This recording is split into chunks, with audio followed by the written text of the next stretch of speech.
Today we're talking about how the INFJ is a master at building up others' egos, but can break them just as fast and just as easily. We as INFJs, we know that we can build others up. But if we go through life, we actually think we are building others up in a way that's authentic. We actually want people to feel good about themselves.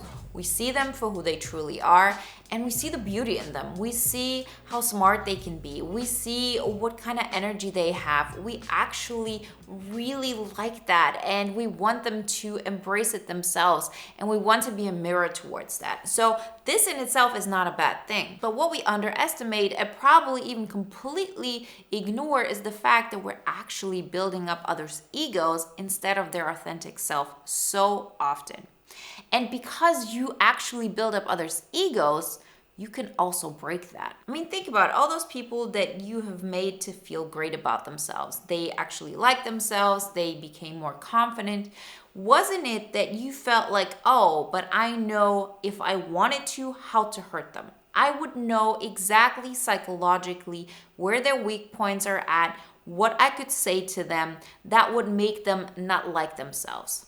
You know, this is something that INFJs are very, very good at. And until we recognize that this is something that could never happen when it came to an authentic self, but an ego, right? An authentic self you cannot break. If you actually build up another person's authentic self, you couldn't say anything to make that person break down.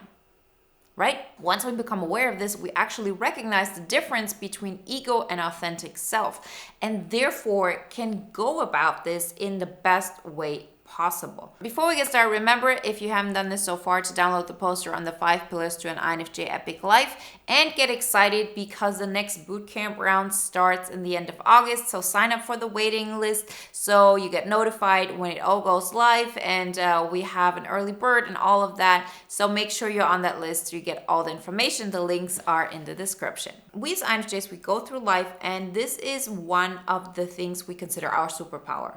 The fact that I can build somebody up. I can make them feel great about their life. I can make them feel like, they're the most amazing person. And because of that, they actually will want to keep me around. The last sentence is not something that we are aware of very often. It's not like we go through life and we say, oh, I don't want that person to feel good. The only reason why I want them to feel good is just so they would want to keep me around and we could be friends. Of course not. This is all subconsciously going on.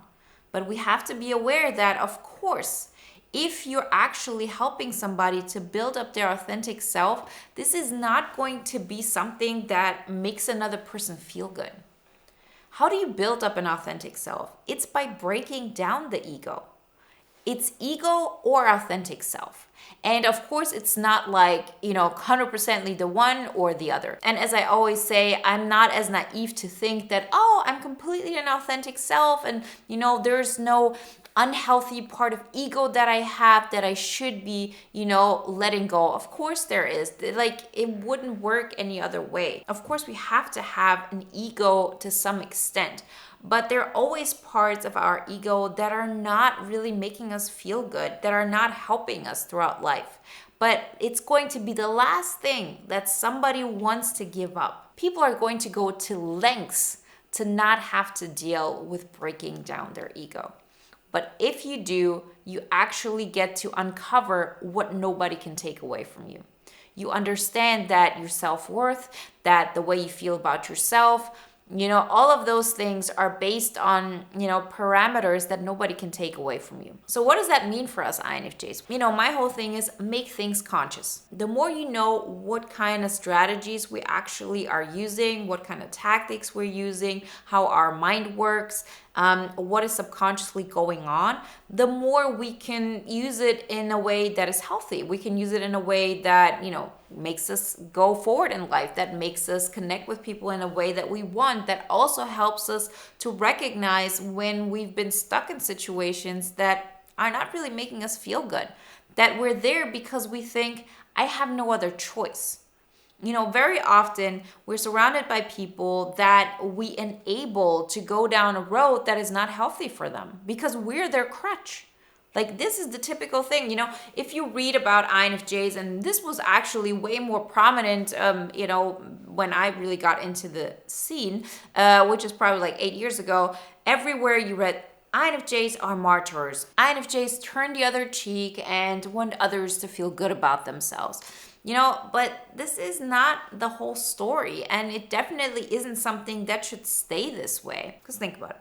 You meet a person, and what are the people that you want to build up?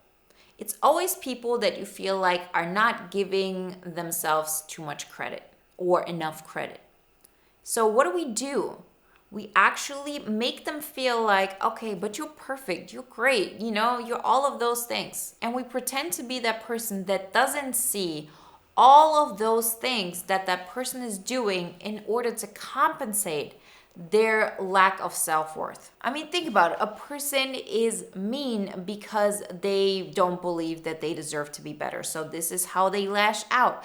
A person is very needy because they don't think they're worth it, and so they need everybody's attention. What does the INFJ do that hasn't gone through all of those, things that we talk about today? They actually try to give that person everything that they want. We're not setting up boundaries. I used to be like this 100%. I was looking for people who needed me, and I gave them everything. Because, when you do that, you don't have to think about yourself. You're like always preoccupied. But what we don't understand is that we're actually helping them build up their ego. Their ego of, I get what I want. Their ego of, I am needy. See, ego is not just about, I'm the best, I'm, the most successful. Ego can also be, I'm somebody who's always going to need other people's help, when your authentic self doesn't really need everybody's help. Your ego thinks that, but it's not really true. How it is with the INFJ ego of, I have to be always more giving than others. This is an ego thing. When I recognize that I cannot give more to another person than myself because that person was taking and taking and taking, and at some point I had to put myself first, this was probably the biggest pain in my life. And, I've gone through losses. I've, gone through deaths in my family. It's not like it was something that was so important, but psychologically, having to face this breakdown of an ego is super painful. And so everybody's going to try to avoid doing that at all costs. So what does that mean for us? Well, first off, we have to recognize what we're doing. We have to recognize, okay, I am actually building up somebody's ego and not their authentic self. Because as long as I'm there and I'm telling them, oh, you can continue the way you do life, and I'm just going to be your crutch that's going to make your life better, then you're not helping them to actually face that their ego is not healthy for them. Because as painful as it may be, it's not going to kill you. You're going to get over it.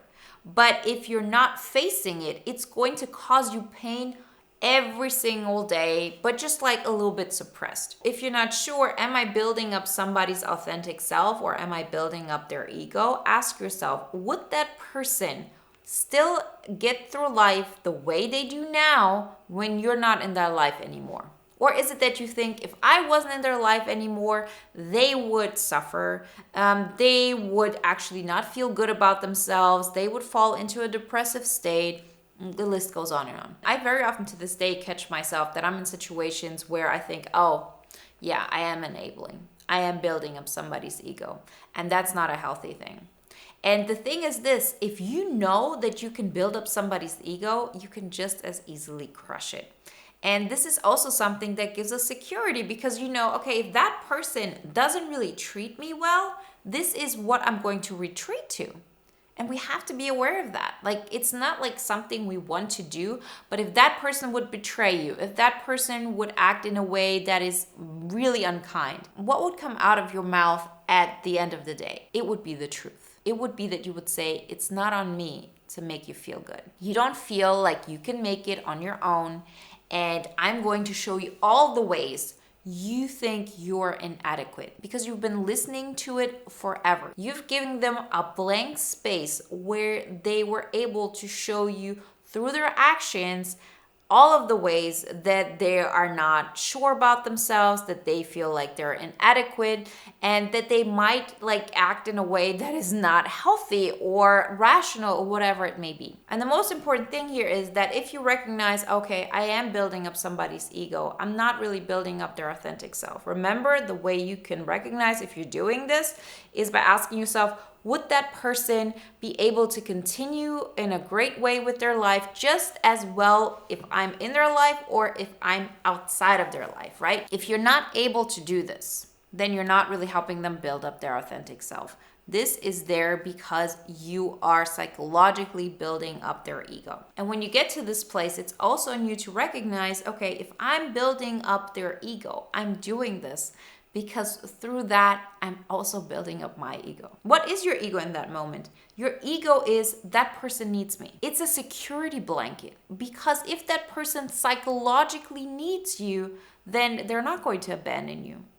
They're not going to judge you. They're not going to go away, right? Because they need you psychologically. But if you would change your behavior in a way of, I'm not taking care of you, I'm not being your crutch anymore. And because I'm not being your crutch, I'm actually putting all that energy that I've been putting onto you, I'm going to put it onto me. You're breaking your own ego in a sense, right? Because your ego needs to be that crutch. Our authentic self can really go through life and experience that INFJ epic life.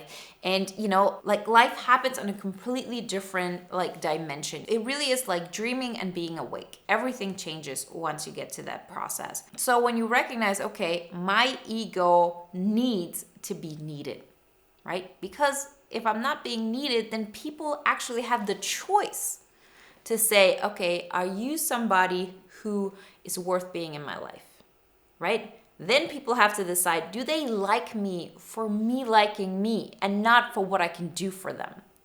That is super scary, specifically for INFJs, because we've been conditioned to help others and to prioritize making them feel good in the moment.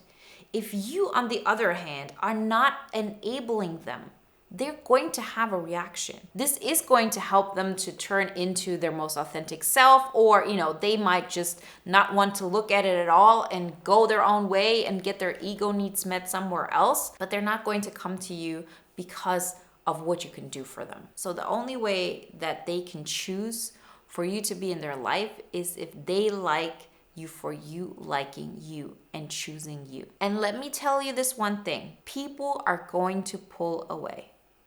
Like people who have been really close in my life have pulled away. We still have great relationships, but it's a completely different thing. Because of course, people are going to be more attracted to you if you are all interested about their world, if all your focus goes into what they want, and you actually allow them to continue with all of those things that are not healthy for them. If you pull your attention from them and more into you, of course people are going to have a different dynamic with you. But the thing is this, you can fill up your cup way more this way. You actually say, I'm going to choose me. I'm going to choose what I want, how I see life, what is important to me. And of course, it's going to be different than what your friends want out of life. And we have to become aware of it. And the only way we can become aware of it is if we continuously make that choice, right? It becomes habit, it becomes natural. And then you don't actually need others to be pulled towards you how they used to. Because the reason why you had hollowed yourself out was you had the capacity to focus so much on others, right? You were like this blank slate that others can put on their emotions. You understood everything about them. Like I knew everything about like my friend's musical taste, about her biggest fears, like all of that emotional stuff. Like I felt her emotionally. I knew who she was. And let's not even talk about like guys that I was attracted to, in my early 20s. Like I was just obsessed. Like I knew everything about them. And now like these things don't happen anymore. Because my attention is first and foremost with my life. And so I don't even have the capacity to understand others to such a deep level as I used to. But it's not on me to understand them. It's on me to understand myself, and it's on them to understand themselves. And then through that new authentic way of living, connect in a new way. And that way, it's really not codependent anymore. it really comes out of freedom. You know how people say the biggest form of love is like freedom? That's what we want. We want that freedom. We want people to be able to choose. I want you to be able to choose. I don't want you to feel like you have to do certain things because otherwise, people are going to abandon you. You're going to be okay if they do. You're not going to care that much because you are not abandoning yourself anymore. Remember, if you want a quick guide how to start that process of prioritizing yourself, get the poster on the 5 pillars to an INFJ epic life and sign up for the waiting list for the bootcamp. Next round starts end of August. I can't wait to see you there. So you find all the links in the description. You get all the details about bootcamp and what that entails. And if you want to watch another video now that is in alignment with today's topic, then watch the video how the INFJ breaks egos without even trying.